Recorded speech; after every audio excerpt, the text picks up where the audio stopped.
യൂട്യൂബിന് വിട. സൂര്യയിലെ എല്ലാ പരമ്പരകളും സംരക്ഷണത്തിന് ശേഷം തികച്ചും സൗജന്യമായി സൺ നെക്സ്റ്റ് ആപ്പ് ഡൗൺലോഡ് ചെയ്യൂ. കണ്ടാസ്വദിക്കാം നിങ്ങളുടെ പ്രിയ പരമ്പരകൾ.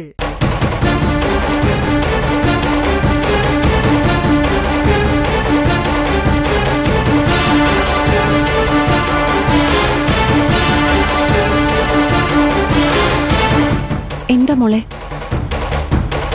എനിക്ക് ഇവിടുത്തെ അജയ് ഘോഷിനെ ഒന്ന് കാണണം.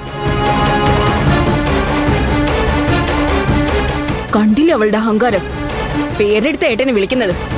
ആ ബന്ധമൊക്കെ അവസാനിപ്പിച്ചിട്ടല്ലേ പണ്ടേ ഞാൻ ഇവിടുന്ന് ഇറങ്ങിയത്. അവസാനിപ്പിച്ചാണെങ്കിൽ പിന്നെ എന്തിനടി പിന്നെ എളിഞ്ഞേറി വരുന്നത്? എനിക്കറിയേണ്ടത് നേരിട്ട് ചോദിച്ചറിയാൻ. നിങ്ങൾ എന്റെ മുഖത്ത് നോക്കി പറയണം, ഞാൻ മാണിക്യമംഗലത്തെ ആണോ അല്ലയോ എന്ന്.